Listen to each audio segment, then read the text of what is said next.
We are live, everyone. What is going on? Thank you all so much for being here. Anybody coming in at this time, thanks so much for taking time out of your day. Spend with little old me. Anybody watching this on the replay, don't forget to like the video, subscribe to the channel. We're on the road to 6K. We're right there. We're almost there. Subscribe to the channel. It really helped me out a lot. Great win. Great overall win from the Lakers. This is the kind of game that you need. You need these dominant performances against teams like this. We won the way that we should win these games. So hopefully this was a confidence building game that ends up leading into the Suns, because we got the Suns up next. So hopefully this is a game that we can kind of hang our hat on, be excited. It was a great win all around. We're on a 3-game win streak. That's good. Got a little confidence going into the Suns game. If we can beat the Suns, I think we can beat this team 2 more times. So who knows? All of a sudden, you win. You're on a 6-game win streak, and things start looking better, right? So I don't want to get too high on it, but this was great. It's that we dominated a team and won the way that we should, right? Like if we struggled and it was like a little, man, we squeezed that game out, be a little bit concerning, be a little rough. But this is how we're supposed to play these teams. Like the teams that are purposely tanking and purposely trying to lose and stuff. We need these games. We need to dominate these games like that. I love that we didn't have to play Anthony Davis pretty much the whole fourth quarter. He played like a minute and a half or something, at 2 minutes in the fourth quarter. So I love that. But it was an all-around effort, all-around group effort. Guys are sharing the ball. Guys are really moving. And I love that. I love the whole scheme of it all.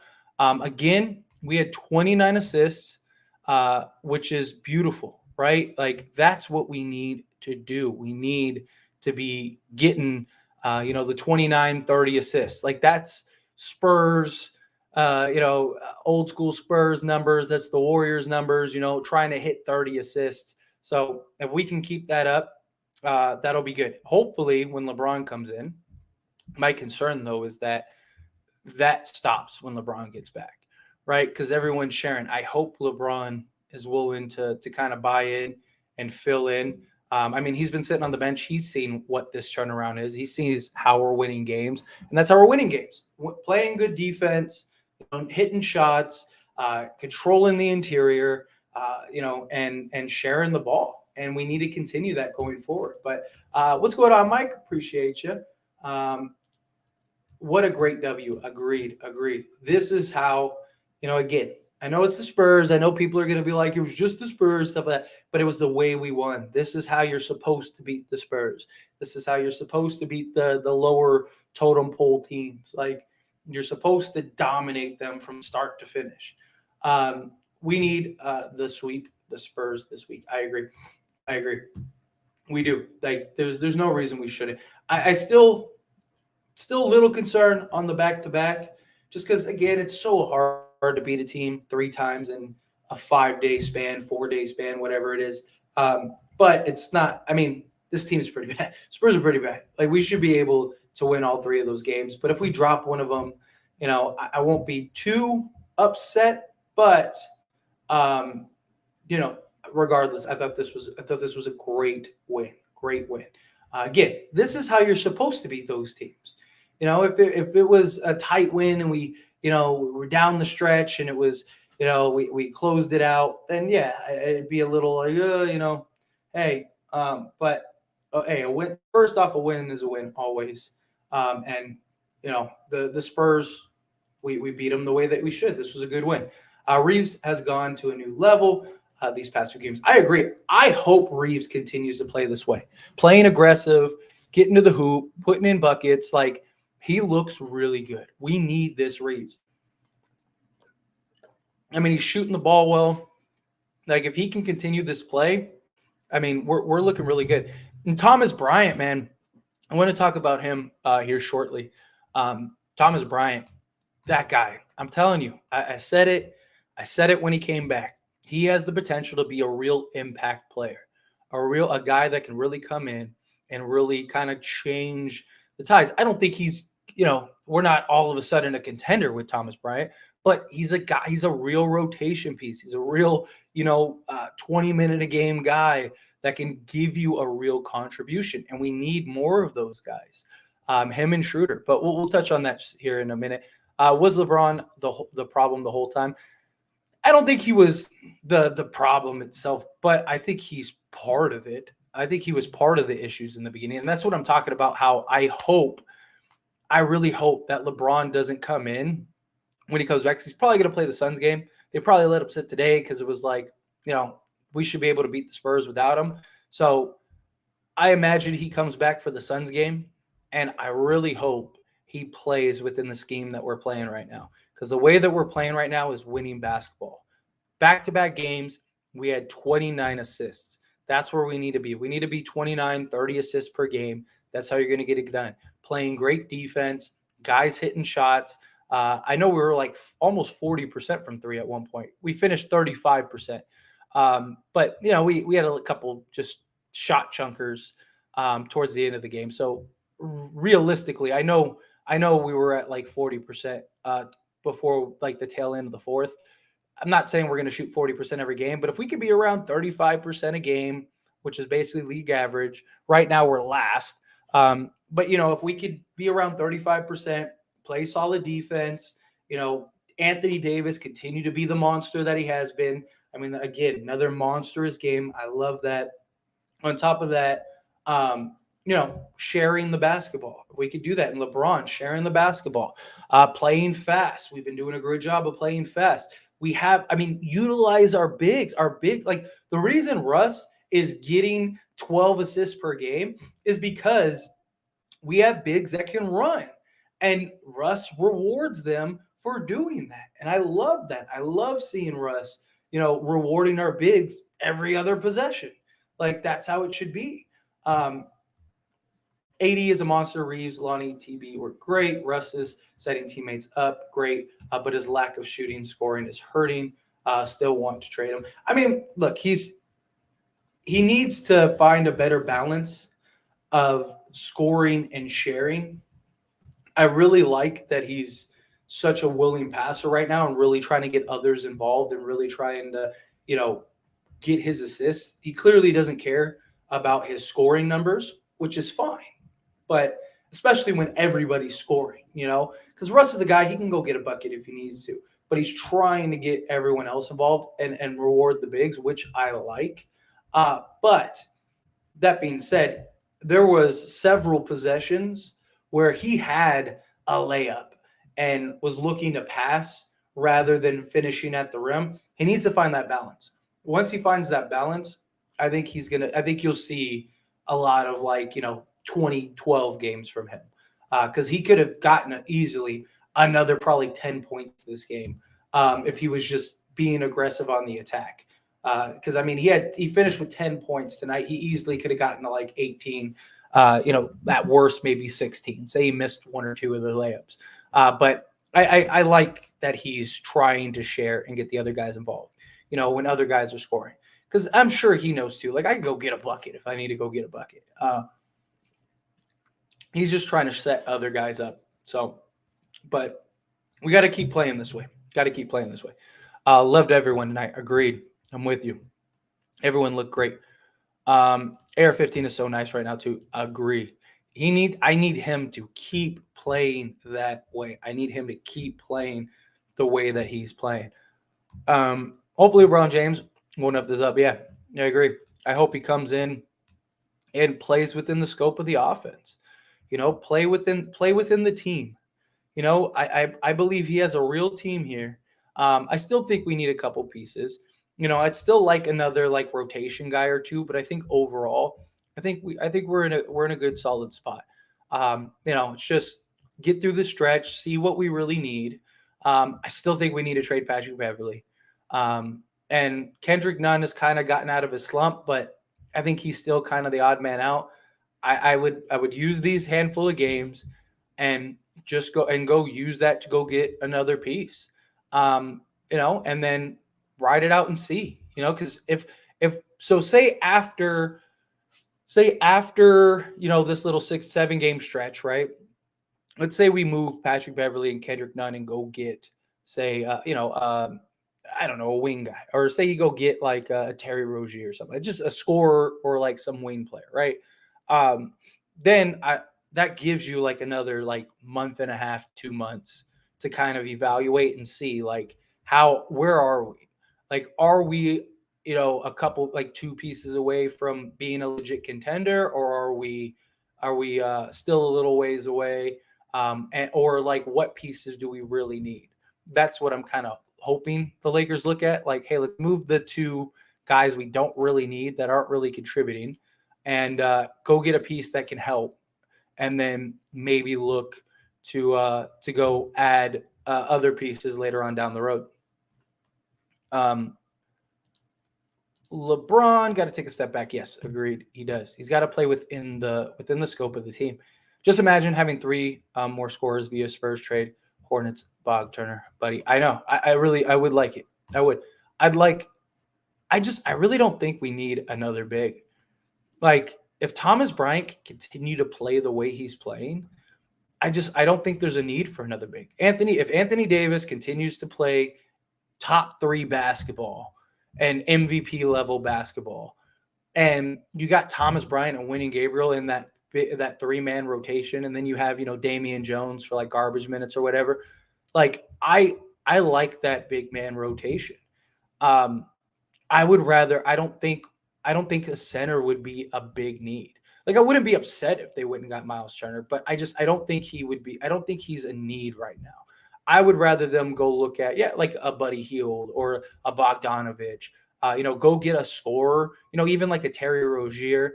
I think Terry Rozier is obtainable. I don't think he'd cost a lot. The Hornets just keep losing, so I don't see why they would want to like hoard these guys. So go do something like that. Go get a nice piece or two, and see where we're at. And then if we need to, you still have Russ to go and make the big splash if we need to. But I don't know. Yeah. We'll see. AD could have scored 50 points. I think so too. Yeah, he easily could have. Waiting for it's the Spurs comment. The win looked good. On to the next. Exactly. Of course. You're always going to have people that try to downplay it. Look, a win is a win. We got the win. Everything looked good. With this current roster the Lakers have, if everybody's healthy and make the playoffs, how far do you think they can go? Look, if we make the playoffs, I'll never count out a LeBron James, Anthony Davis, and Russell Westbrook. Like, let's say we have the same team we have right now. I've said it from day one. We have LeBron James, Anthony Davis, Russell Westbrook. As bad as we've looked at times, those guys, we've seen playoff Russ. Playoff Russ is another level Russ. Like, he's really good in the playoffs. So playoff Russ, Anthony Davis playing at a monster level. He's still the ultimate mismatch. And LeBron James being LeBron James. I've said this too on several live streams, and I stick to this. If we make it to the Western Conference Finals, I think we win a championship. I really do, because I think we're going to get a Cleveland Cavaliers 2018 LeBron James. Because I think if we make it to the Western Conference Finals, or I think LeBron is going to look at it as like, okay, this might be my last chance, and I need 8 wins. Assuming everyone's healthy. Obviously, if guys are hurt or whatever, then that's different. But if everyone's healthy, I think LeBron takes it up a notch. I think we see LeBron kill himself for another championship, just because he might not ever be able to get there. So he might look at it as like, this is our opportunity. But I mean, when you have Anthony, even if we trade Russ, if we have Anthony Davis and LeBron James, you can't ever count them out.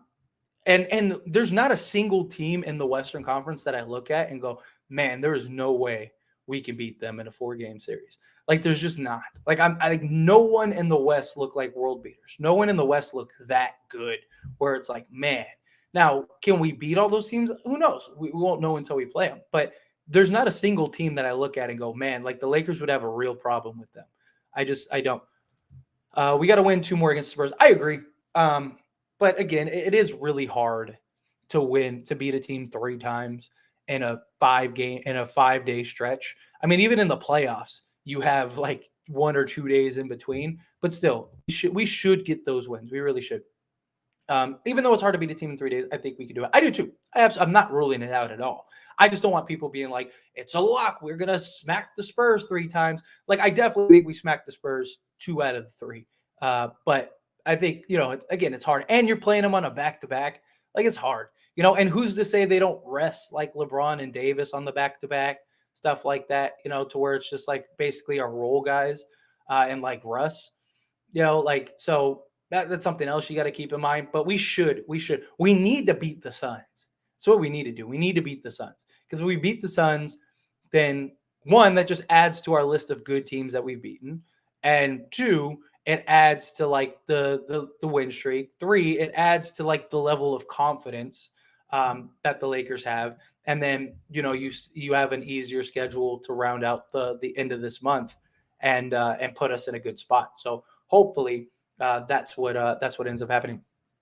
We don't need Miles Turner. I don't think we do either, to be honest. Like, especially the way Thomas Bryant is playing. Thomas Bryant is really good for us because he runs the floor great. He doesn't demand the ball. He doesn't care about a shot. Like, he plays within the offense. And my concern is that Miles Turner is going to come in and he's going to be used to taking 16 to 20 shots a game, and he's going to expect that and want it, and he's just not going to get that because it's not the team we have here. And it could become a problem where Thomas Bryant plays in the scope of the offense. He runs the floor better than, any big man I've seen. Like, that dude's just there. I mean, even that hustle play, he outran Russ and everybody, and Russ like just handed off the ball to him and he got the dunk. Like, he hustles, he can stretch the floor, he does everything. I really like what we're seeing from Thomas Bryant. Any info on LeBron's availability for the Suns game? We will need him for that game. I don't know. I mean, we share the ball so much. I mean, look, we're better with LeBron, but I think we could beat the Suns without LeBron. If LeBron didn't play, I still think we have a good chance of beating them. But as of right now, he's still questionable. I imagine he does play because I think the Lakers know that it's a big game. I think LeBron knows it's a big game. Not just that, but LeBron's trying to chase Kareem. How many games is he going to sit? 20 games? He's already missed 4. It's a good momentum coming into against the Suns. Yeah, I agree. I'm with you. I hope we beat the Suns too. I'm with you. We don't need to make a trade. We look solid and deep. I really like. I do think we still need a couple pieces, a piece or two. I don't think we need like 3 or 4, like it looked like. But that helps. It helps that we got Schroeder and Thomas Bryant. I think they help. But this is what I was saying when I made the video about them coming back, is that what it does is Schroeder makes Kendrick Nunn and Patrick Beverley expendable. Also makes Russ expendable, but it makes Patrick Beverley and Kendrick Nunn expendable for sure. And then Thomas Bryant, if he played great, then we no longer have that need for another center. So Thomas Bryant's playing great, so now I feel like we don't have that need for another center. And Dennis Schroeder, he's easily your Patrick Beverley, Kendrick Nunn replacement. And so there you go. You got that. And now you can move at least those 2 guys to go get another move. Because Patrick Beverley has been useless to us. Like, we're better on both sides of the ball without him. So I would rather just move off Patrick Beverley. He's not just that, but he's also our biggest contract. Patrick Beverley and Kendrick Nunn can get us at least one solid piece, like one really good piece. Like, Patrick Beverley and Kendrick Nunn could get us like a Terry Rozier, a Buddy Hield, guys like Josh Richardson and Jakob Poeltl if we wanted to. Like, their salaries together are enough to go get us 1 or 2 guys to really kind of like help this team. I think we need at least another starting level type guy or 2. If we can get 1 or 2 starting level guys, then that also makes everything a lot easier and a lot more guys get into more natural roles, and you don't have to count on them so heavily. So I still think we need at least 1 or 2 more like starting caliber guys, and I think we'll be good. I think now we could be talking about like, okay, maybe this team is a legit contender. But I think we're still a couple pieces away personally. I love that Reeves is more aggressive. I do too. And he needs to stay that way. The coach, LeBron, everybody needs to be drilling into his head. Look, dude, stay aggressive. Stay aggressive. Um, Thomas Bryant is fantastic. Happy they won tonight. But chill on killing LeBron. Go Lakers. look. I'm not killing LeBron. I just hope he's like I said. What he's done this season is he held the ball, disrupted the flow of the offense, and just caused detriment in many ways. Still LeBron James. LeBron is still arguably one of the best players on the planet. And I just hope he doesn't come in and disrupt the flow of the offense. That's my only thing. I think LeBron, if he comes in, he plays the right way, which we know he can. He's done it his whole career. Plays the right way. I think this team could be scary. Um, Reeves for most improved player, and the bench has been outstanding. Agreed. Great. Good win today, but sometimes we play extra sloppy. We got to cut those bad passes. I agree. We gotta take care of the ball a little better. We really do. I don't see a reason why the Hornets wouldn't want to trade with us pieces picks and then tank. They're the 14th in the East. We could probably get PJ, Oubre, Rozier, etc. Yeah, I think so too. I would love to get PJ Washington, Kelly Oubre, and Rozier. Um, I wanted to make a video about it today, but I'll probably do it tomorrow because there was a report that came out um, about who was it? They said, hang on, let me find it real quick. It was yeah, Terry. Oh, it was that Terry Rozier, PJ Washington, and Kelly Oubre for Russell Westbrook in a 2027 first. Which I'll make a video diving into, so I won't take too much time on this. But yeah, if we can make something like that happen, I would love that. Especially now that Miles Bridges is coming back, because the reason that the Hornets wanted to trade PJ Washington was because they didn't want to pay Washington and Bridges. Well, now they're going to have to pay Bridges again. So maybe Washington can be expendable. I would love to get PJ Washington, Oubre, and Rozier. I wouldn't even mind. I don't know if the money works off the top of my head. I'd have to go look it up. But if we could even throw in Patrick Beverly and Kendrick Nunn, like, so give them Beverly, Nunn, maybe Damian Jones if you have to, because at that point we don't need him, and Russell Westbrook, right? If we could do those four and get PJ, Oubre, Rozier, I wouldn't even mind taking on Gordon Hayward. Because I mean, if you're getting those three guys, that's more than enough for Gordon Hayward. And Gordon Hayward might be one of the best fits in the entire league, next to LeBron James and Anthony Davis. Like a Swiss Army knife, like a guy that can shoot the ball, score, pass, defend, do everything. You can run your offense through him. I would love a Gordon Hayward. Mike, the concern is his injury history. He has not been able to stay healthy. But if you got PJ, Oubre, and Rozier, you have enough with what you already have to if Hayward does end up missing ample time or something happens, or say he has a season-ending injury, knock on wood, something like that, then you still have enough to be good, right? You still have enough to carry and still look solid. Is what my thing is. Yo, what's up? We're 5-10 now. I know, I love it. I can't believe we won 3 in a row. I can't either. I'm excited. We need to go beat the Suns. We need to go win our next 3 games. Suns, Spurs, get us to 8-10, and now we're back on track. Now we're there. If we could finish this year at 500, or not this year, I'm sorry, this month at 500, because we got a tough stretch in December. So if we could get to 500 or like a game or two under 500, that would just be French kiss, for real. LeBron can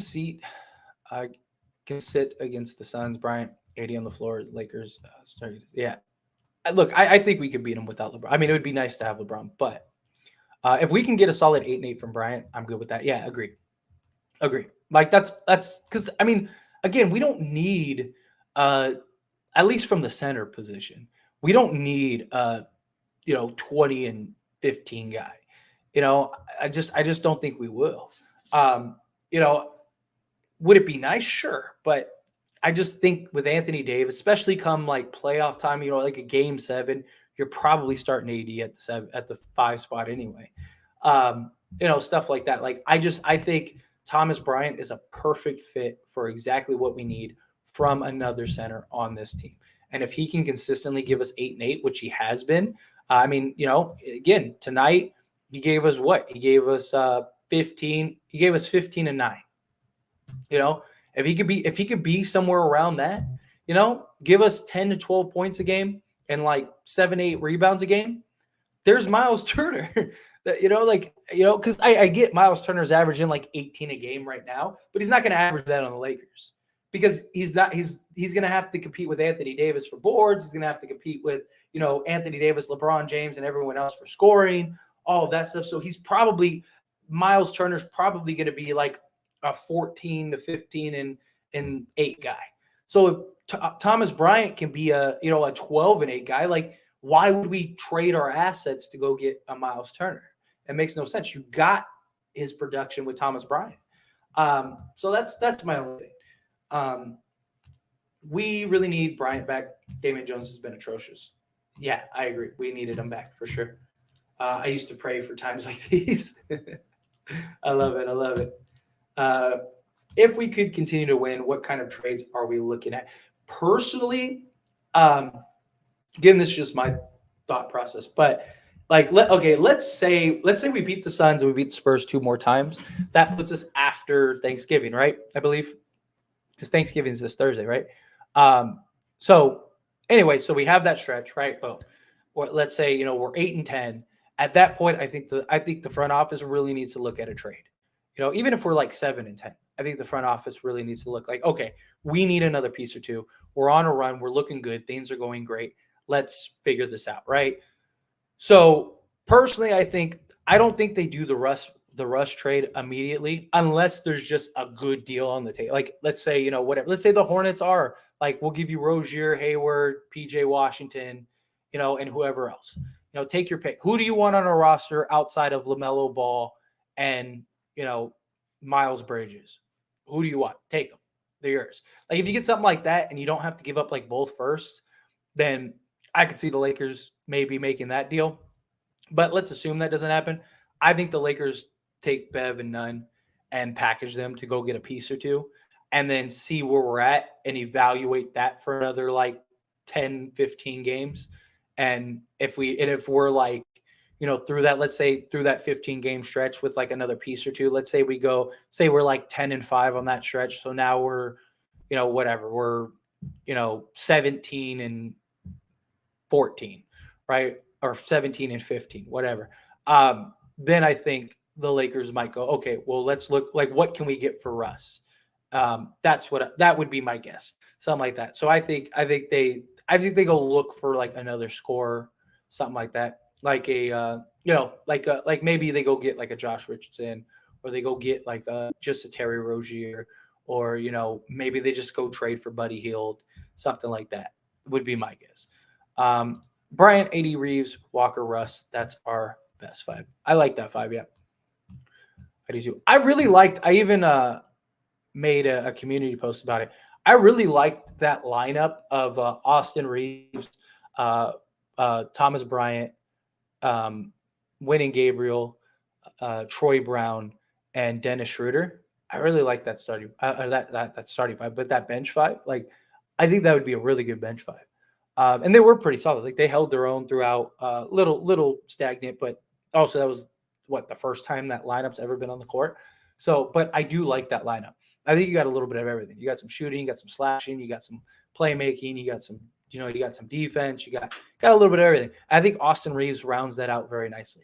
Like, I wouldn't mind for that to be our bench 5, like, going forward, like next 5 up, having like that 5 come in. I really like that unit. Russ had a few very good plays. Agreed. I like they let the bench taking over at the end. Yeah. You got to trust your bench, especially when they're playing well. Beverly is annoying earlier. Yeah. Extend AR-15. Agreed. We need to keep him. We need to find a way to keep him. And Lonnie. Bryant and Lonnie bring a lot of energy to this team. Agreed. I'm with you, Tony. Absolutely. I do. I really like. We have some really nice pieces. Problem is, it just sucks. We're probably not going to be able to keep Lonnie Walker. He's playing too good. Like, he's going to end up some team is going to offer him, like, what uh, J, what not J, Jalen Brunson. Uh, Somebody's gonna end up offering him what Brunson got, like from the Knicks or something. It's gonna happen too, and we're not gonna be able to pay him, $20+ million.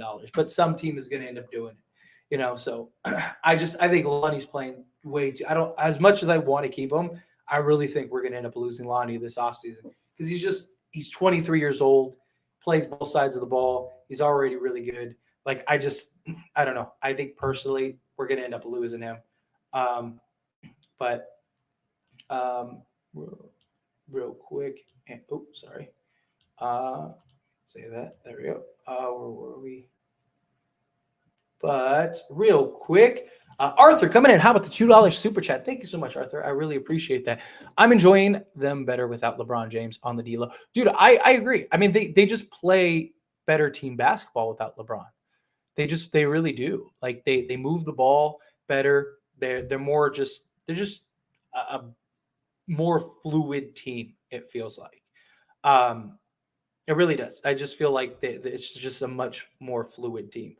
Um, and I hope whenever LeBron gets back, I hope he plays within the team scheme. I hope he doesn't do like one of those things where he just, he's holding the ball for 20 seconds and then step back, fade away three. Like, we don't need that. Like, look how good we look when we're sharing the ball, moving the ball, and all that stuff. We need to continue that. But yeah, I'm with you, Arthur. I just think they're more fun to watch. So I agree. I'm with you. And thank you again. Thank you so much. The thing with LeBron coming back is he can't be sluggish LeBron we saw earlier season. He needs to be locked on offense, defense, not selfish. That's that bad, and we need team ball. Yeah, I agree. We do. He has to share the ball. He has to, be aggressive on both sides.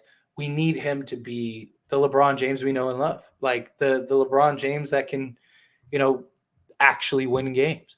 What's going on, Marcus? Appreciate you. How are you? We playing weak team basketball. Keep it real. We're not playing weak team basketball. What do you mean? Are you talking about the teams that we're playing? Hey, a win is a win, especially a dominant win like this. Doesn't matter who you're playing. They're still an NBA team. But Ricky Matt Ryan was trying too hard every time he touched it. He's forced his shots. I mean, they gave him like, I'm not really mad at him for that. He goes in at the end of the game, gets like, why not? You're up 30, chuck it up, chuck away, shoot the ball, shoot your shot. I ain't mad at him for that. I can't be mad at him for that. Mike coming in. How about the $5 super chat? Thank you so much. I really appreciate that. We need 2-3 more scores so we don't really reuse the Walker to drop 20 plus. Need to see Dennis a little more. Yeah. For the Dennis part, Dennis just came back. I imagine it's going to take him a little time to kind of get in the swing of things. So he looks a little off, which is fine. Again, he's just getting back.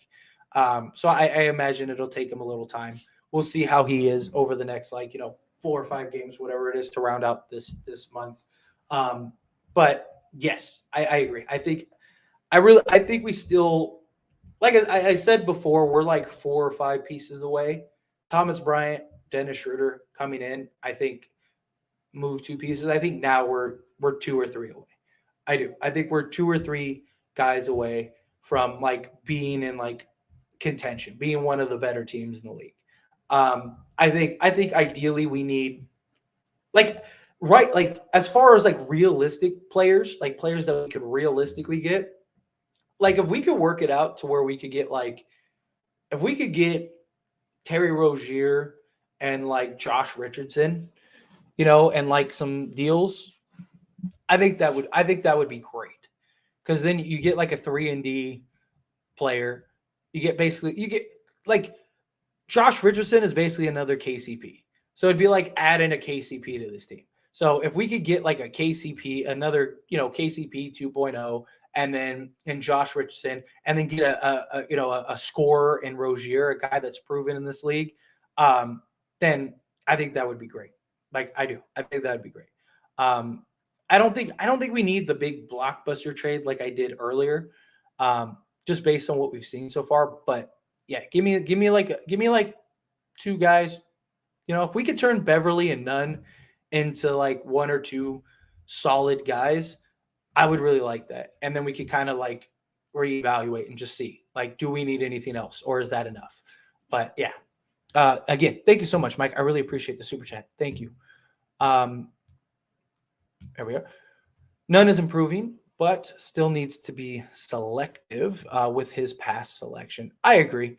I'm just happy he's finally scoring the basketball, if I'm being honest. So but hopefully he can kind of get out of the slump, get out of the shell that he's in. Um, that's something that would be nice and be helpful. I just personally think we need to trade him. I do. Arthur coming in. How about the $2 super chat? Thank you so much. I really appreciate that. 29 assists, not bad. Sharing the ball. Yeah, that's back-to-back games. Back-to-back games, they had 29 assists. They had 29 assists in the last game. So if we can continue that, like that's where you need to be. You need to be 29 to 30 assists. Like I was saying earlier, is that like that's like Spurs, like old school Spurs pop philosophy. Everyone touches the ball, and like the Warriors philosophy, right? 30 assists, 30 assists. Like you used to hear Steve Kerr constantly say, "We need 30 assists, 30 assists," and that's good. I mean, everybody that played outside of Matt Ryan and Damian Jones, who only played 5 minutes, everybody that played scored, whether it was 2 points or 30 points. Everybody scored, and that's what we need. We need that kind of effort. We need those type of things. So I like what we're seeing so far. But again, Arthur, thank you so much. I appreciate that. Been telling people the Lakers don't need to make trades, play through it, let AD get healthy. This team has potential to win it all. I still think we need a piece or two. Like Patrick Beverly has been useless for us, and he's a $13 million contract that we could use to go get somebody that could be serviceable. I mean, if we trade him, we can't get somebody that's that much worse than Patrick Beverly. And I don't think this team is good enough for like a Jared Dudley. But I don't think we don't need a trade at all. I think we just need something. We just need a small. I just think right now we need a small move. Go take Beverly, take Nunn, because I think that they're expendable now. Take those two, go get like a piece or two, and see what this team looks like with those pieces. I think we need a scorer, and we need like a three and like a ideally a sizable 3-and-D guy. Problem is there's not really any of those out there. So instead of a sizable 3-and-D guy, just get like a 3-and-D guy. That's why I mentioned like Josh Richardson. But I think scorer or a 3-and-D guy, I think would be great. And I think it would take this team, and then we can kind of evaluate and see like, where are we? Like, do we need any other big moves? Do we need to trade Russ, or can we keep Russ? Because I would love to see Russ win a championship with the Lakers. Like, that would be beautiful. Like, if we could build a legit contender and keep Russ, like, I would love that. Imagine Russ getting his first ring with his hometown team, the Lakers, after all the drama, just chaos and craziness. Like, that'd be beautiful. And again, I don't think there's any team in the Western Conference that are that scary. I don't think there's any team in the league that that I look at and I'm like, man, I don't think the Lakers can beat them. Milwaukee and Boston, I think they're would probably be the two toughest teams in my opinion. But like, I'm not worried about the Suns. Last time we played the Suns in the playoffs, we were very likely an Anthony Davis away from winning that series. And I don't know. There's not anybody. Maybe it's just me, but I just don't think there's not a team that I look at, especially in the Western Conference, that I go, man, like, I don't know how we would beat that team. Nobody looks like world beaters. Lakers find the cold swipe boys, Alex Caruso, Reeves, and Matt Ryan. Hey, I'll take it. That's what you could always count on with the Whiteys, right? You get the 3-point shooting, fundamentals. Yes, weak teams also got to take advantage. That will get everyone in rhythm. Yeah, definitely, I agree. Like, that's why these games are important. That's why these games are they're good for building confidence. They're good for testing things out, trying different things, stuff like that. You know what I mean? 1993, we still need a trade, bro. Yeah, I agree. Shout outs to Thomas Bryant. Yes, yes, yes. Lakers are totally different. AD is in beast mode. When AD plays like this, the Lakers are tough to beat. Tough to beat. Um, we do. We really need them to. We really need him to continue to play that way. If we beat the Suns, then we will win all these next five. I think so too. I think so too. Hey, I said it earlier a couple days ago. If the Sacramento Kings can win like 8 of their last 9 or whatever it is, why can't we? They don't have a LeBron James and Anthony Davis. Um, they were able to turn it around. I believe we can too. Give LeBron another week off. If we keep winning, the problem is I think I do believe we can beat the Suns without LeBron James, but I would prefer to have LeBron James. Um, is a big difference. Agreed. He is because he does everything so well. He runs the floor. He's physical. He's aggressive. He's primarily he runs the floor, which is big. Like I said, he beat Russ down the court on that one possession. We were talking about the Spurs. A win is a win, and we beat them. We were up 30 the entire game. That's how we're supposed to beat these teams. If it was a close win, something like that, then I can understand we talking about the Spurs. Do you realistically think AD will play like this when LeBron comes back? Stu Lance made a good point. When LeBron is too smart to not let AD being aggressive like this, I hope he will. See, that's a real genuine concern I have, is that LeBron's going to come back and Anthony Davis is going to, kind of let LeBron take over again. And we don't need that. Said it from the moment I started this channel. We go as far as Anthony Davis takes us. That's what wherever Anthony Davis leads us, that's where we go. And LeBron, hopefully, when he comes back, he lets AD continue to be this dominant because we need that. We play in the Spurs 2 more games this week. We need W's. Agreed. It's kind of crazy that Pat Bev has yet to have a double-digit scoring game all year. Yeah, that's what I'm saying. We're better on both sides. We're better defensively when he's not on the court. We're better offensively when he's not on the court. He's expendable. You know what I mean? I understand people like him and want him for a locker room guy. This team isn't that good. We're not so good that we can have a Jared Dudley on this team, especially when he's our most sizable contract. But hopefully we can work something out. Hope Matt Ryan works on picking his spots better. No, they want him to shoot, but he's throwing up anything. I think that's just he's in garbage time. He wants to get his shots up. He wanted to put on a show. Who knows when he's going to play next? So I'm not that mad at him for it. I mean, of course, you want him to take better shot selections and stuff, but I'm not that mad. Let's not get too lost in these few wins. Remember how we looked during those losses. We need more scorers when AD ain't dropping 30. Agree. Spurs in Detroit is what the doctor ordered. Nice timing. Yeah, I mean, like I said, sometimes you need these teams, but this is the difference too. And this is something that I've pointed out because a lot of people are like, we're not better than last year's team, and it's like we are because these teams we were losing to last season.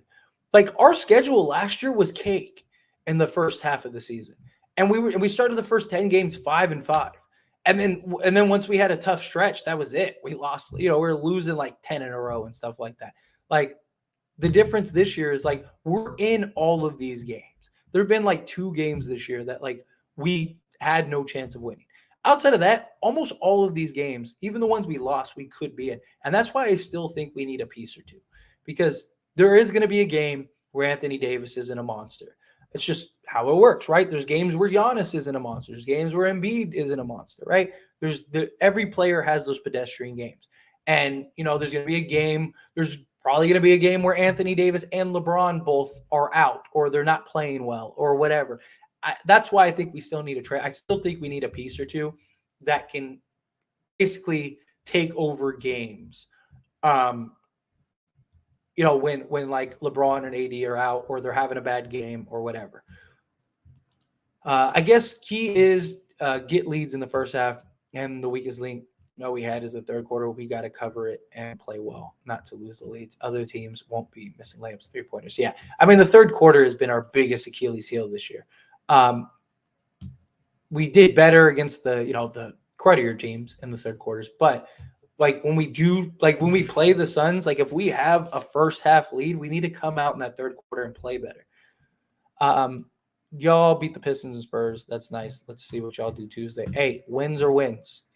Like when the Suns beat bad teams, are you like, no big deal? It's just no. You're probably over there like, yeah, the Suns are the best team in the world. Like, gotta beat the Suns. I agree. Russ has had 45 assists and only 16 turnovers in the past 4 games. Definition of team player. Agreed. LeBron should take notes. Put Russ on the first team, not himself. Yeah, dude, I've said like Russ does need to find a balance though. Like I was talking about this earlier. Russ does need it because there was like 3 or 4 possessions where he had a layup and he went to the basket looking for a pass. And but I love the Russ. Like he's awarding the big men. He's being unselfish. He's trying to move the ball. He's doing a lot, and I really really like that. I really like that. But I'd like to see him, and I know he knows. Like I know Russ is like if I want to go get a bucket, I'll go get a bucket. So I'm not worried about his offense, but I think if he could find that balance, I really think you're going to see a lot of like 2010 games from Russ. We back, baby. Yeah, I love it. I love it. What's going on, Riverside? Appreciate you being here. Pat Bev is so unplayable. He barely hits threes, and he passes up wide open layups all the time. He always foul shooters, makes bad turnovers. He's a problem everywhere on the court right now. That's what I'm saying. Like we need to unload him, get rid of him, trade him, be done, move on. Our role players making shots now. I love it. I know, and we're actually shooting the ball well, which I've always said. Like eventually we're going to average out. Eventually we're going to average out. We weren't going to shoot 25% all year. So that's the thing. I don't think we're going to shoot, 40% or that. But, if we could get around to like 35%, which is league average, I think we have enough defense, enough talent to make some noise. Austin Reeves is playing good. I'm starting to see a leap from last year. Yeah, definitely. And I hope he continues to play aggressive. I hope he continues to keep playing the way he's been playing because he is playing wonderful. Pat Bev needs to go, and Damian Jones and JTA, those 3 need to go. Yeah. Still need to raid Pat Bev and Russ for better pieces. Yeah. Give those spots to better shooters and defenders. I agree. Now watch the ball come back and ruin the flow. I hope he does. I really hope he doesn't. Reeves is non-existent with LeBron on the floor. Russ looks rather, yeah. When we play the tougher teams, we can't seem to slow down or stop. Agree. We gotta push play. We gotta play fast. Like we're having success playing fast, and it also helps that we have bigs that can run the floor. When Gabriel, Thomas Bryant, all those guys, they're running the floor.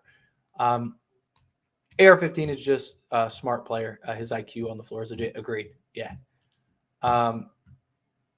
We could get a pretty decent rotation guy if we give up 9 Beverly Jones in a second-round pick. Yeah, I think so too.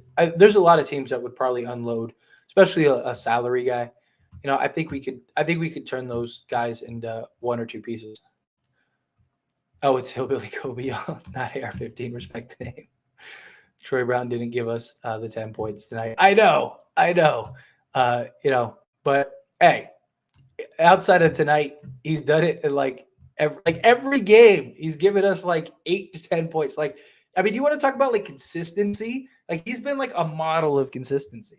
He also didn't take a lot of shots tonight. How many shots did he take? He only took like 3, right? Or he took 4. Took 4 shots. Pat Bev has been the least efficient, but his energy is different. I don't know if I trade him or keep him to make the playoffs. Problem is that he's our most sizable contract. You know what I mean? Like if he wasn't our if he was like $2 million a year, sure, keep him. Keep him, let him be a locker room guy. He helps out on defense, playoffs, stuff like that. But the problem is he's not. He's making $13 million. He's our highest tradable asset next to Russell Westbrook. So, and we're not good enough to have a guy that's inefficient and just terrible. We're not that good. We're not like the Warriors with Kevin Durant, where it's like, you can play a guy just for his defense. because it's like, like who cares? Like we have plenty, we have more than enough, like we're not that good. Still holding out hope for Kyrie. I still wouldn't be surprised if he comes. Like, I mean, if he doesn't come this year, I still think he comes next year. But as soon as the Players Association got involved, the Nets had no choice. They have to play him. The Players Association was talking about suing him and all that stuff. Like the Nets don't want all that. Look what happened with uh, Ben Simmons. Ben Simmons. Ben Simmons purposely was trying to sabotage stuff. Like there was video of him like at practice, like just messing stuff up, and he still was able to sue them and get his money back. Yeah, the new White Mamba. Do you think LA will still lose 1 out of 3 against the Spurs? I do. Like, look, I'm not like penciling it. Like I wouldn't bet on it or anything like that. I just don't want people thinking all 3 of those games are a lock, especially after this game, because it is so hard to beat a team 3 times in a row, especially over, a 5-day span. And just like there's going to be a game where they get hot or a game where they just, like we just play terrible or something like that. It's just how it works. Like should we win all 3 games? Sure. But the problem is they're just not spread out. I mean, even in the playoffs, when you play a team that many times, like there's usually a day or 2 in between. Like you're playing them, 3 times in 5 days. I don't know, bro. AR-15 is hard. I know. I actually like that name better. I really do. Understands the game so well. I feel like he's definitely taking in knowledge from Braun. Yeah, he is. He's just a high IQ guy. He really is. He's a good high IQ guy. No, I think we got 2 more W's against the Spurs. I mean, look, like I said, I'm not saying we won't. Like, I'm not saying like lock it in. Like we're gonna lose one of those games. I just want people to understand it is really hard to beat a team 3 times. Should we beat them all 3 times? Absolutely. But I mean, even the Bucks. I mean, the Bucks lost to the Spurs. I mean, granted they were missing like Giannis and stuff like that, but I mean, it's just it happens, right? Teams lose to bad teams. Teams lose to everybody. Like sometimes the worst team in the league can beat the best team, and on any given night. But now you take it and you put it in like 3 times. You get 3 chances in like a 5-game period or a 5-day period. It's different. It's hard. Winning has been great. Facts. If I'm LA, LeBron is not playing until he's 100%. The guy is going to make us lose if he holds the ball for too long. It's disappointing for real. Yeah, I hope he comes in and doesn't do that. I really do. I hope he actually plays within the scope of the offense. I just want to beat the Suns for real. After that, it's going to be smooth. I agree.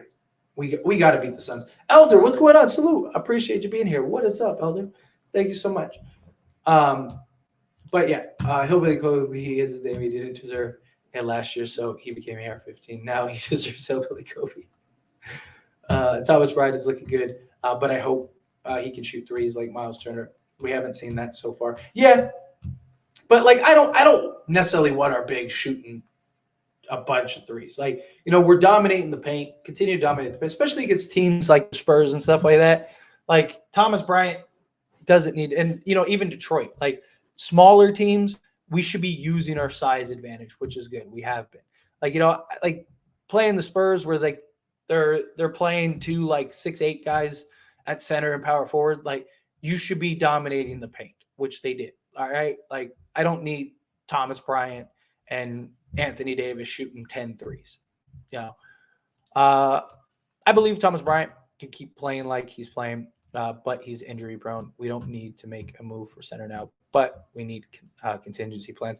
Yeah, I mean, you can say that about anybody. I mean, even Miles Turner is injury prone. He's been injury prone. You know what I mean? You go trade for Miles Turner and he gets hurt, and then Thomas Bryant gets hurt. Like, I don't think you can plan for injuries. They're part of the game. If they happen, they happen. Like you could go trade for Miles Turner and Anthony Davis, Miles Turner, and Thomas Bryant could all get injured. And now you have no bigs. You know what I mean? I just think if Thomas Bryant is playing the way he's been playing and he can continue that and he can keep that up on a nightly basis, I don't see like why waste tradable assets to go get a center? Like it just doesn't make sense. All it's going to do is just take minutes away from Thomas Bryant, who's been playing great. and we have other needs. Like if our only need was center, then sure. Like if our only need was like, God, we really need one more shooter and a center, and we'd be contenders, then I'd be like, yeah, sure. Yeah, LeBron can't finish layups and shooting breaks. Yeah. Uh, Westbrook meshes good with AD.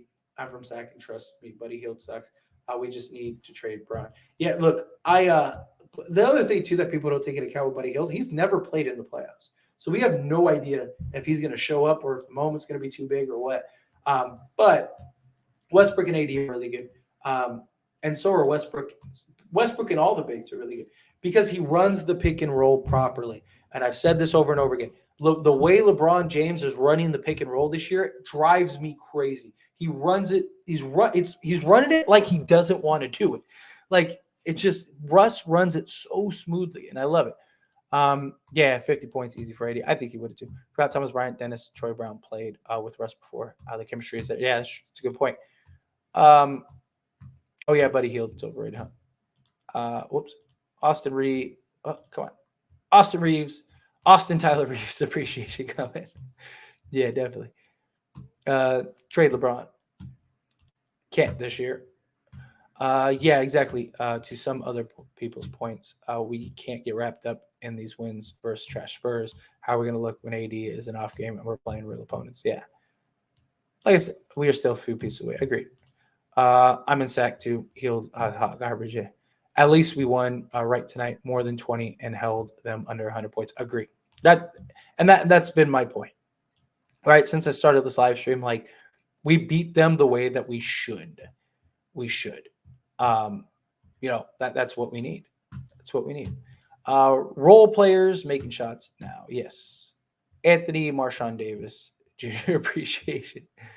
Playoffs Russ. Yeah, playoff Russ has been great over the years. 30 points up. Yes. That's Russ. Russ is good in the playoffs. Negative. He's not. Russ has been good. Russ has always been good in the playoffs. As long as we get in the finals. Yeah, look, I really believe that if, like I said, if we get to the Western Conference, I really believe we win the finals because I really think LeBron's going to look at it as like this might be my last chance, and I need to win 8 games. And I could see him like really like just putting it all on the line. But that's just me. You never really know. But here I wanted to see something real quick.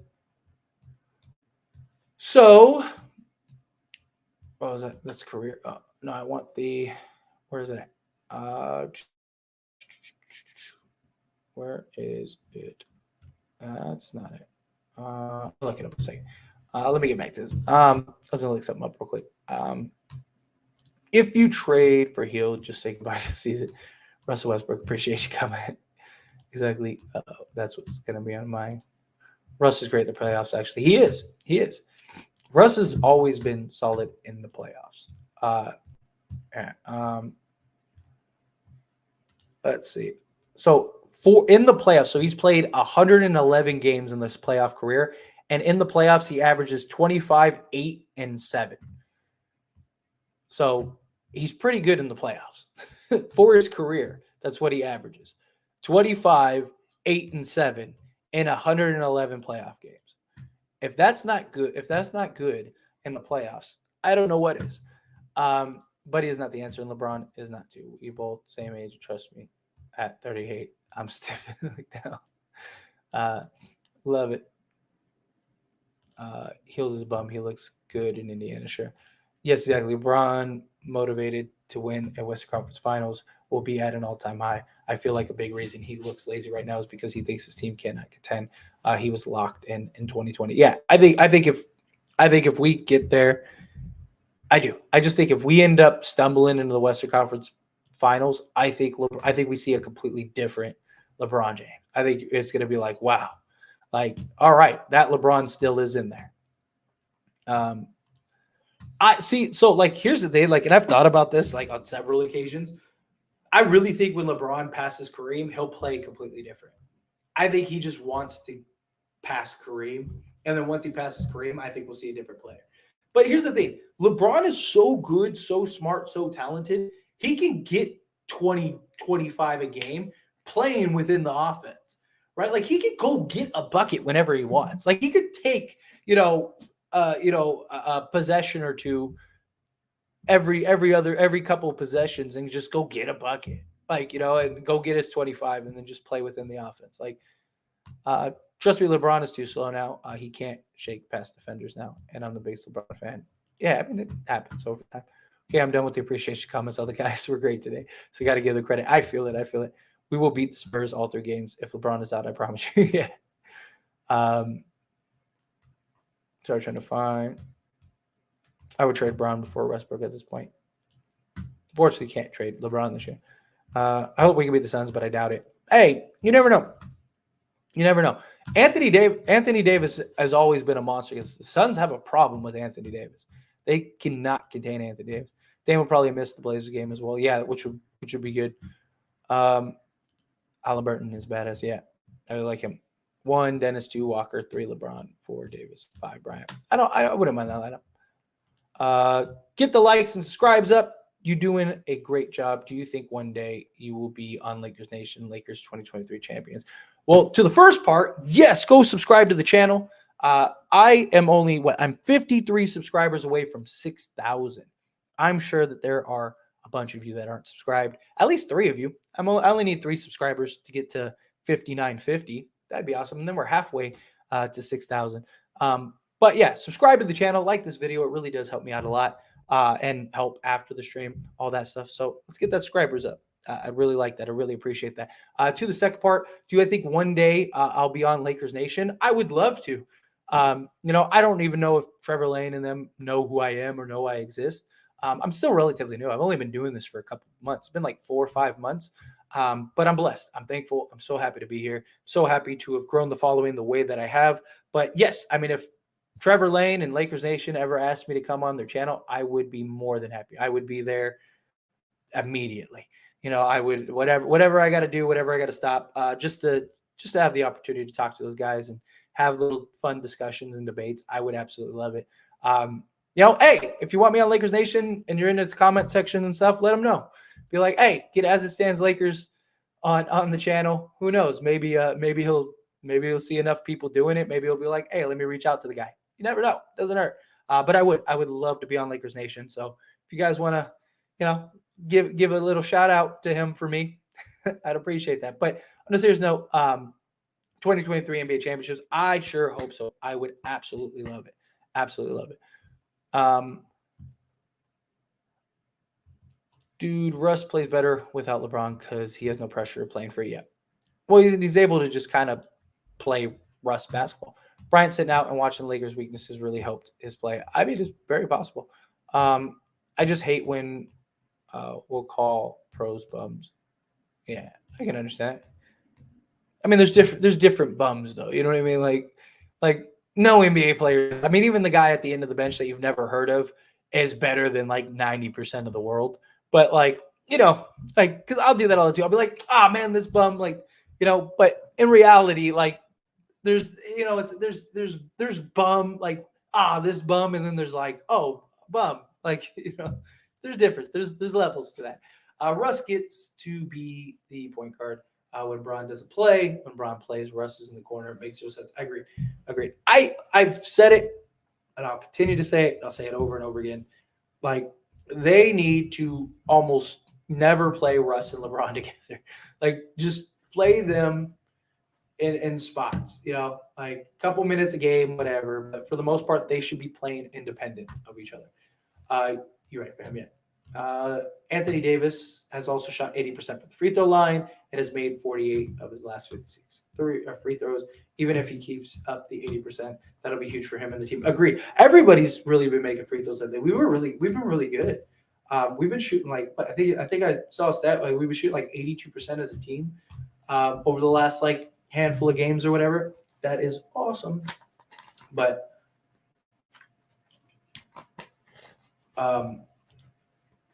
this is a crazy idea. That seems not so crazy anymore. Could the Lakers be better if they traded Braun for a haul of really good role players and build around Anthony Davis, or is that unreasonable? Problem is, I just don't think you'd get that.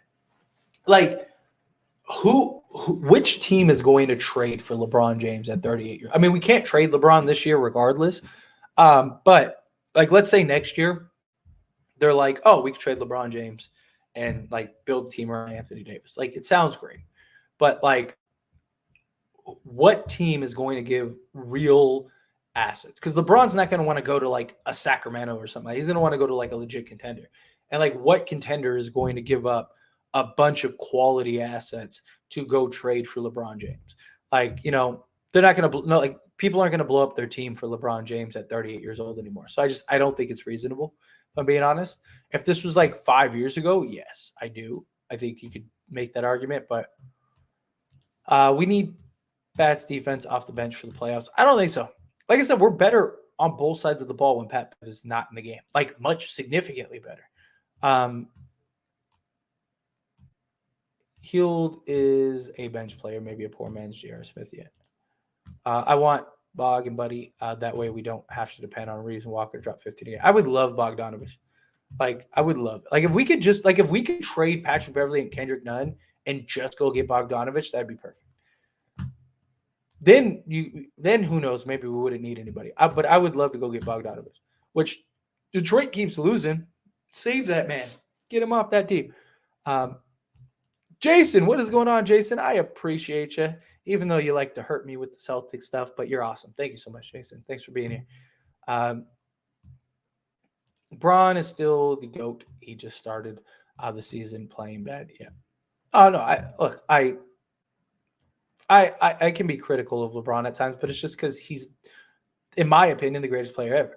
And, I just think he needs to be held to a standard. He needs to be held accountable, stuff like that. But he's still amazing. You know what I mean?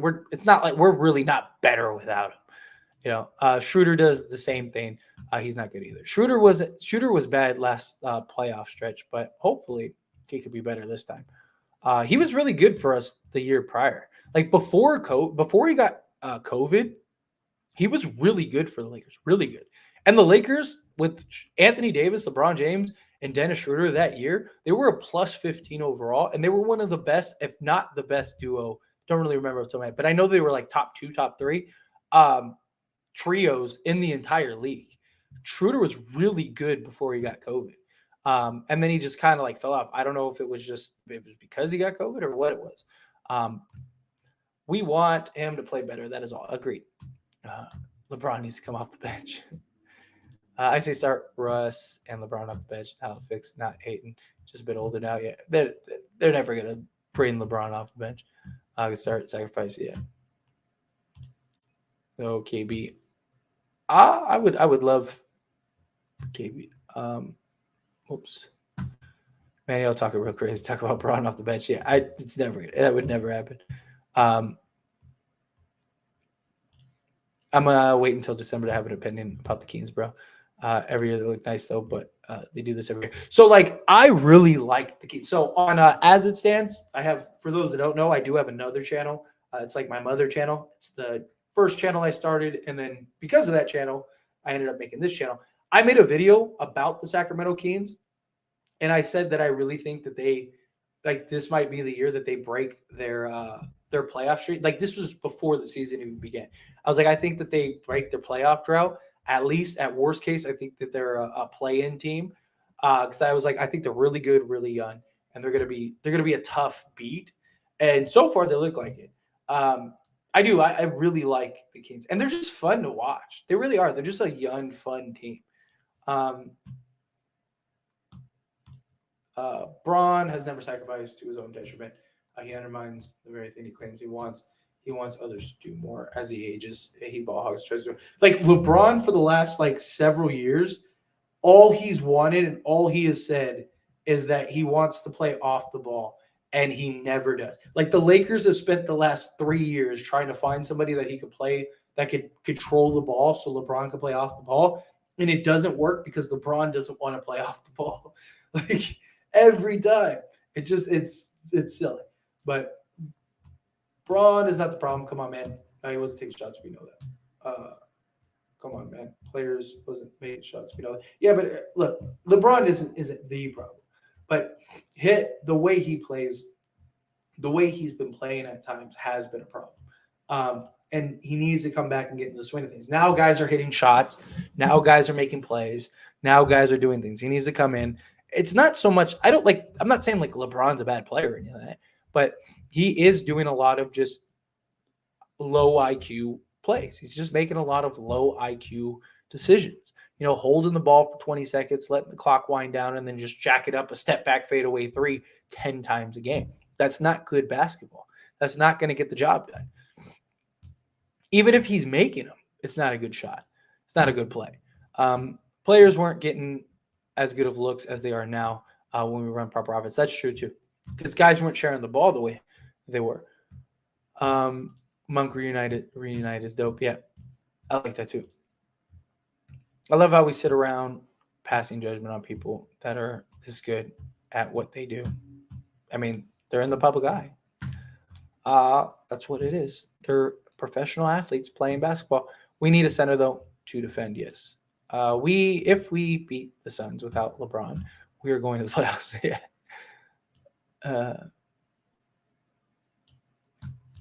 LeBron still gives us the best chance to win. I agree. Yeah, AD's playing hard now, but as long as he keeps up. But what about AD's off nights? Who's going to give us 25? We're not a better team without LeBron James. LeBron James is still LeBron James. LeBron James is still one of, if not the best players in the league. Suns play good even without CP3. Cameron Payne is a strong backup. He's been solid for the Suns. Really solid for the Suns the last few years. Miles and Buddy, not for draft picks, but straight up, yes. We will need Braun versus Suns, not these last teams. I agree. I would like it. I still think we could beat him without him, but we definitely could use him. I'm a Russ fan, so I'm gonna say always remember him as Russ Dancy Buddy. It's hard to respect that. Pelinka should be picking up the phone right now. There's life in this team. We need to get rid of guys, and we need pieces. Make the Hornets deal Pelinka. I think the Hornets deal, depending on the pieces you get, I think the Hornets deal could help a lot. Our defense has been slightly better. I mean, today it was a lot better, but last few games, like we had like that 3-4 game stretch where it was really bad. We can't give up those picks for real. Yes. It depends on what the deal is. We can.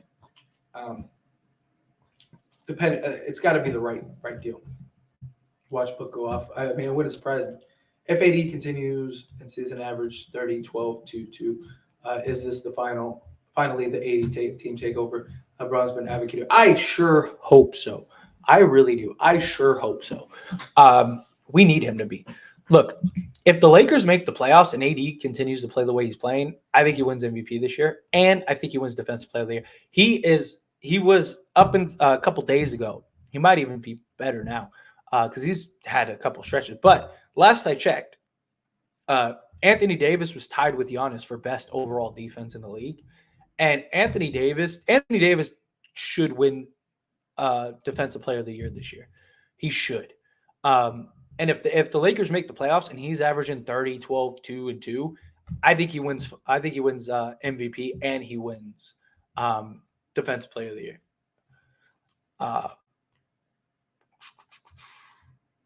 I think we should target a strong defensive piece, then get shooters. Still lacking wing defender, guard too small, 6'7" guy plus guy. Yeah, I like that. I mean, the only deal that could really get us a return like that would be the Hornets deal.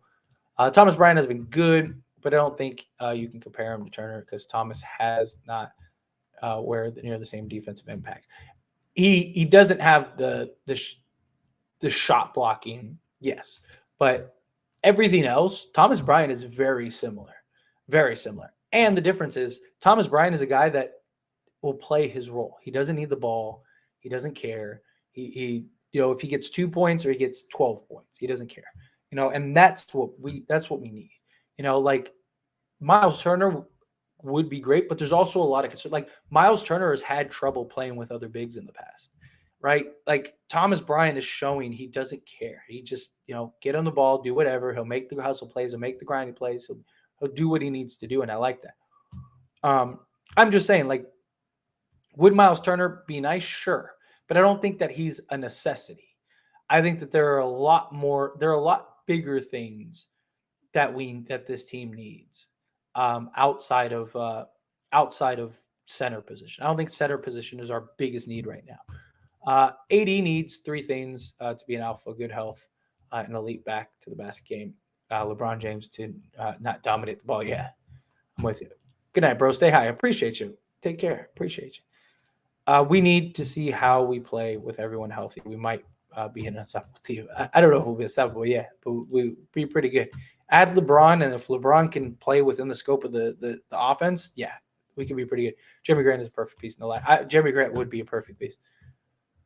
Grant is small forward. We've been waiting for the past year. He would fit. Yeah, I would love Jeremy Grant. Problem is, Jeremy Grant has said he doesn't want to be a third option. So I don't know if he would come to Lakers. Easy W. Yep. I'll take it. I wouldn't say unstoppable, but we need to see how everybody clicks together. I agree. Yeah, same thing. I said. Please. Oh, what happened? Please keep doing the post-game live reactions. Better than DTL. Oh, that's what Dan the Laker fan. For sure. Well, thank you. I appreciate that. Not really familiar with Dan the Laker. I didn't even know who Dan the Laker fan was until like a month ago. But yeah, I regardless, thank you. I appreciate it. But yeah, no way Lonnie Walker fourth gets that type of deal. I don't know. You'd be surprised. He's 23 years old. He's playing great defense. He's been our best overall defender. He's averaging 16 and a half points a game. Jalen Brunson got a $25 million deal, and he had a 6-game stretch.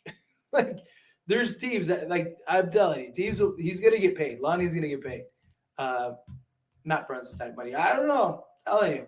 Brunson had a 2-game or 6-game stretch, like I said. Lonnie going to get paid. Hello. Yeah.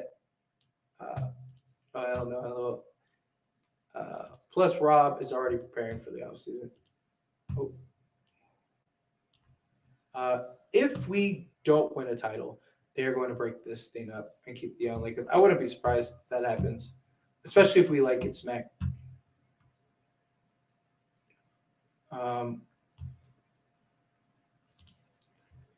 What is dude Mike talking about? Walker and Reeves? But no, that's not what he's saying. What he's saying is that that way we don't have to rely so heavily on it. You know what I mean? Like Walker having to consistently give it. It's something I've talked about too. Like if you go get a piece or two, like say you go get a Terry Rozier, a guy who's a proven scorer, something like that, right?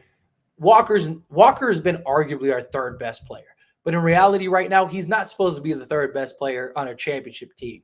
He's not supposed to be a guy that gives you, 28 a night, right? Like, and because he's scoring 16, and we don't have like that real like legit third guy, the impact that Walker has is not as significant.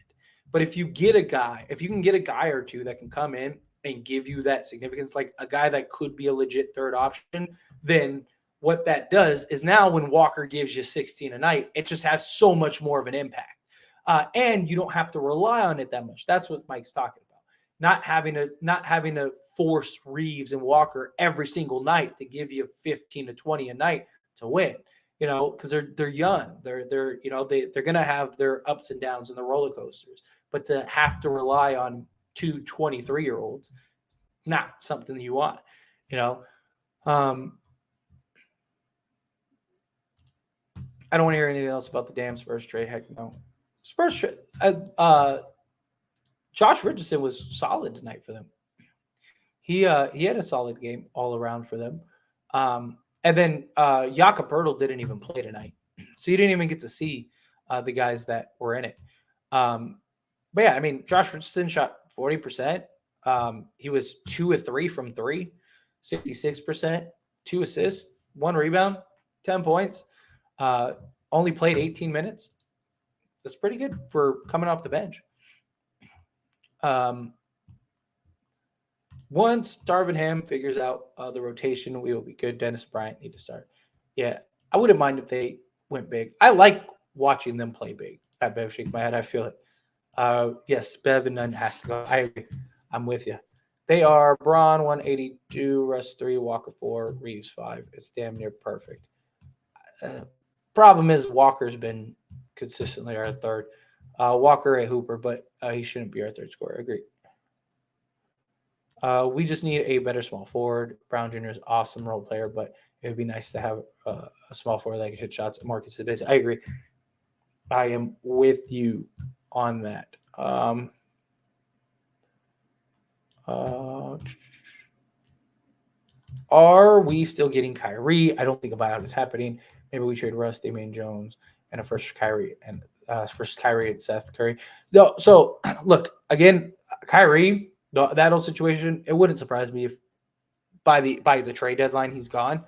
Even if they just unload him for like they do a Russ deal, where it's like we'll take your bad contracts and like we'll take like trading like let's say they took Kyrie and they sent him to the Hornets for Terry Rozier and Kelly Oubre, right? Just so that way they get back, two pieces that can help, be good, that kind of thing. I can see something like that happening.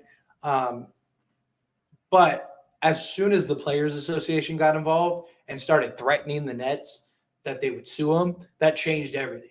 Like the Nets, all of a sudden, he immediately comes back. And he didn't complete those 6 lists. He didn't complete any of that stuff. Like, he made a post. Like even the director, you didn't get a report from. You didn't get a statement from the Nets. You didn't get a statement from the Kyrie. You didn't get a statement from anybody else. But the director of the Players Association made a whole thing that was like Kyrie's coming back. Blah, blah, blah. As soon as that happened, that was it. I think Kyrie plays at least 5 to 10 games for the Nets, and then they'll kind of see what ends up happening. But I don't know. It's like, how long is it going to be before the next implosion happens? I would like if we could go get Bogdanovich, I'd love that. That way, if they come off the bench, they kicking ass with LeBron and AD sitting. Yeah. Pat Bev, Nunn, Scotto Anderson, and Damian Jones can all go on a package deal. Yeah, somebody will take them. LeBron wants to, he'll give AD the keys as long as he can stay healthy. Yeah. Buy 2, get 2 free deal. Imagine if we had Kyrie playing with AD right now. Lord have mercy, AD been balling. Yeah, that would be wonderful. Like I said, I still wouldn't be shocked. I don't know. Maybe we don't get Kyrie this year. If we don't get Kyrie this year, I still think we get him next year. But no, maybe they don't. Maybe they keep him all year. Maybe Kyrie turns it around. Maybe they're great. Maybe the Nets turn it around. Ben Simmons is starting to look good again. He's had 2 great games for them. They're winning games. Kyrie's, Kyrie first game back, little rough, but hey, I think he'll get back to the swing of things. But maybe they turn it around, maybe they keep him. But same thing I said in the offseason. How long is it going to be before the next best? And Kyrie is a target, and the media is going to look for anything. The Nets are still one bad day away from everything just crumbling again. And how many times are the Nets going to let things crumble? But yeah. Braun been wanting AD take over for Braun, wanted to fall back, carry the team.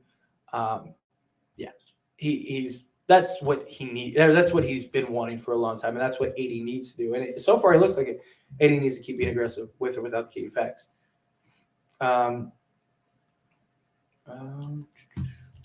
We don't need any of the Spurs players.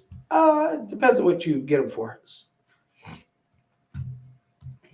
Don't we have to wait to trade Bev if we want to trade him with other pieces? No, we do not anymore. The deadline already passed.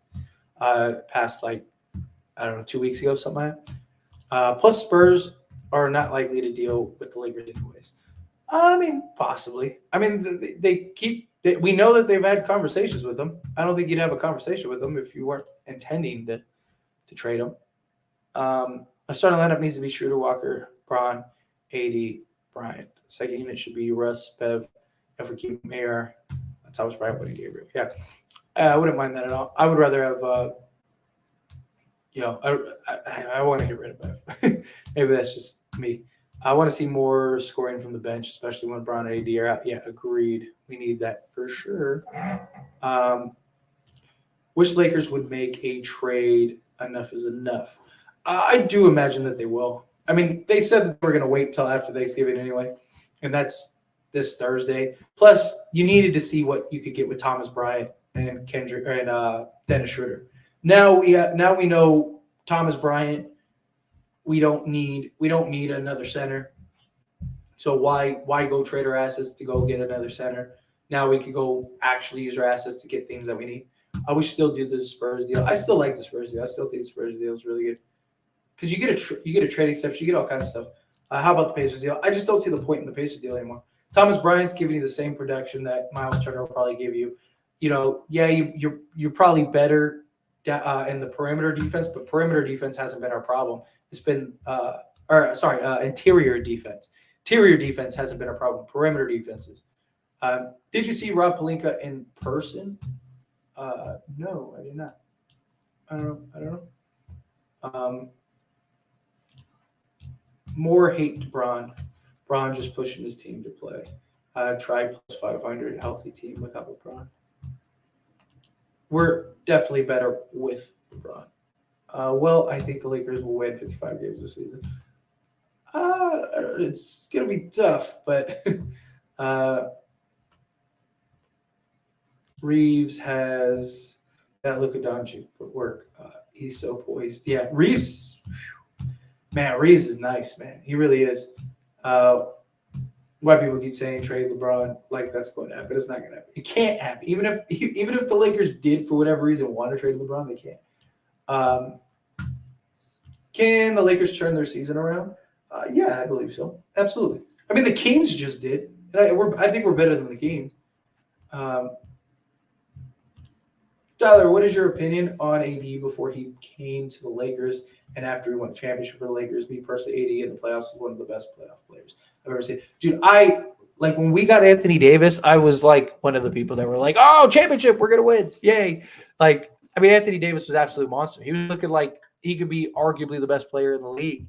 And then we saw the bubble year, and it was like, okay, like yeah, this dude is probably going to be the best player in the league in a couple of years. And he's just really fallen off. But even like last time we were in the playoffs, Anthony Davis was dominant. I still believe if Anthony Davis didn't get hurt, we would have been in the finals again. I think we would have went back-to-back finals because the Phoenix Suns had no answer for Anthony Davis. Anthony Davis was killing them. We were up 2-1. It looked like we were about to go up 3-1. And then Anthony Davis got hurt. They come back, they win, and we end up losing. But I think if we beat the Suns, I think we make it to the finals, and I think we matched up against Milwaukee really good that year. Do you feel like the Lakers themselves feel good about this win? Like, do you feel they feel like they're moving in the right direction? Absolutely, absolutely. I know people like to, it's the San Antonio Spurs stuff. Like the way that we won was important. Like and these type of games are chemistry building games. They're confidence building games. They're trial and error building games. Like, how did this look? How did that look? Do we need to do this? What about this lineup? Like, these are important for just going forward. Blanca, what is up, Tyler Weary? What is up? Verse if it was against another team. No, yeah, like I said, I think that these are confidence. I think if we beat the Suns, I think they're just gonna. I think their confidence will shoot through the roof. But I definitely think this was a good win for them. So far this season, the damn world owes AD an apology as far as I'm concerned. No cap. AD has been fantastic. Look, he had like a 4-game stretch where he averaged 4 points a game in the second half. Like, he deserved a lot of criticism for that stretch. But he has been fantastic these last few games. He needs to play more like that than before. All the doubters, what's good yet? No, look, AD is an absolute monster, and I believe in him. I've said from day one, we go as far as Anthony Davis takes us, but he can't have stretches like that 4-game stretch where he's just non-existent in the second half. And AD has been number one right now for the Lakers. Facts are feelings, facts. I don't think many people want to fool with Kyrie even after the situation. because it's just always something with him. I don't think teams want the baggage that comes with it. I don't think so either. Look, I don't think the Lakers would want Kyrie Irving either. I think the only reason they do is because LeBron James is on that team. And I think the way they look at it is like Kyrie has all the respect in the world for Kobe Bryant and the Lakers. So I think he'll come in, he'll be on his best behavior. LeBron James understands him. He understands LeBron James. Him and LeBron have been, playing kissy kissy boo boo for the last like couple years. Kyrie probably comes in and is on his best behavior. Problem is what happens after LeBron James leaves, I think is the real concern. That would be my concern. I think he'll be fine as long as LeBron's here, but after, I think would be a problem. Even when he says, I'm going to do for my team, something always ends up happening. Yeah. Nobody want Keenan in the rotation. He's been coming back to his own here lately. Yeah, he looks nice so far the last few games, which we need. We need it. We need it. Yes, that is right. Don't forget to like, share, and subscribe because as it stands, Lakers is hard eyes. Is that hard eyes? Yeah, hard eyes. Yes. So yes, subscribe to the channel. Do what Emily says. I really appreciate that. Don't forget to like the video, subscribe to the channel. Thank you so much, Emily. But yeah, let's subscribe. We're on the road to 6K. We're only 49 subscribers away. So do your part. Help me out. Hit that subscribe button. I really appreciate it. Like the video. It helps even after this live stream. All that stuff. Where we lost my spot. Here we go. Kyrie to real and everybody got mad and for speaking his mind. Like, damn, now it's a problem for people speaking their mind. I've said my piece on a million times on the whole Kyrie situation. Like this turned into something completely different. You know what I mean? Like however you feel, whether you think Kyrie did something wrong or not, what it became was more than that. I mean, this became an absolute witch hunt for Kyrie Irving. And it's messed up. Like, yeah, Well, again, whether you think Kyrie did something wrong or not, it was what they did to Kyrie is what the problem is and where the problem lies. Yeah, that's one thing I've noticed. AR-15 has clearly worked on his footwork a lot. Yeah, and he's getting everybody with that little ball fake. Like, man, even his shooting has clearly improved from last season. Very encouraging to see him putting in the work. I love it. I love it. Where were we? If the Lakers would have kept the 2020 Lakers, we definitely could have made the finals back to back. Who was going to stop the 2020 Lakers team? Oh wait, yeah, no, I mean, even when we made the like little changes stuff, like I said, if Anthony Davis didn't get hurt, I really believe we would have been in the finals game. I really do. Would you still try to get Yaka in a Spurs trade since Bryant has been solid 2 games? I mean, I wouldn't mind it because he would basically be an add-in. Is basically what it would come down to, right? Like where Miles Turner isn't an add-in, like you're actually going to trade for him. Where Jakob Poeltl, like he would actually be an add-in, right? Like you could either get a $21 million trade exception or you could get Jakob Poeltl and like a $14 million trade exception. Like that, I don't like that extra $7 million or whatever in the trade exception. I don't think is going to make that much of a difference. I think it'll be harder for the Lakers to do it to use the 21 million trade exception rather than like a 14 million.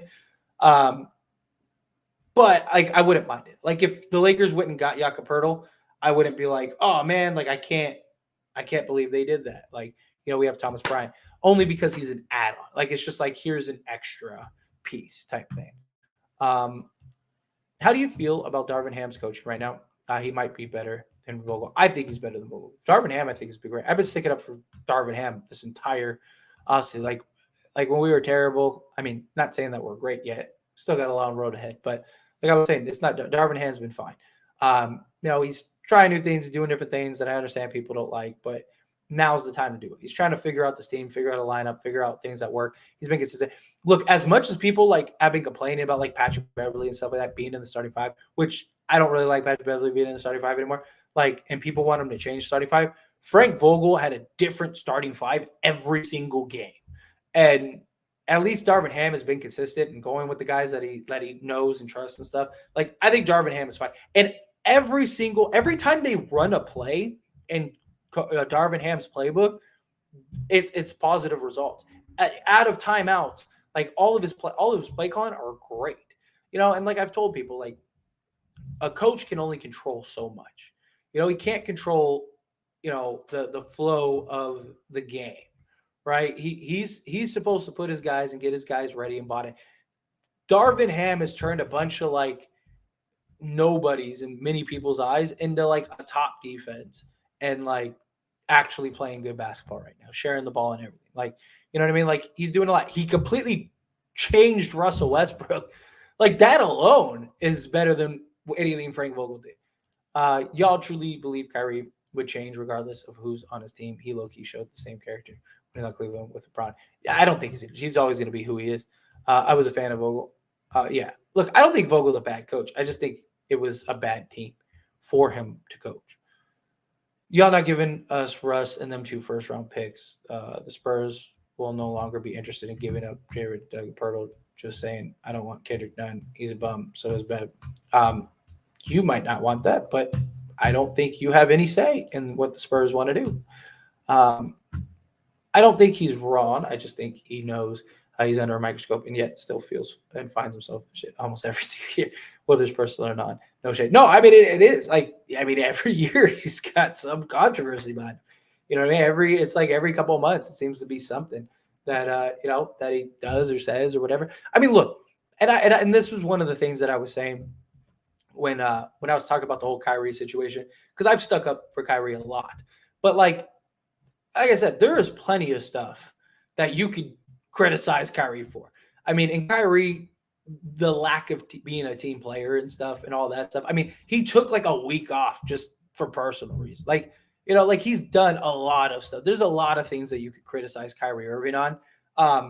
I just felt that situation, like, again, whether what he did was right or wrong, that wasn't the point. The point was like it became a witch hunt. Like the media basically labeled him a bigot and a racist, and for what? Like, you know what I mean? Like it's just it was guilty by association rather, or is guilty and regardless of proven innocent before innocent until proven guilty. Like they immediately just labeled him and all that. Like I don't blame him. I don't blame him for the way he handled it, and it just became a witch hunt.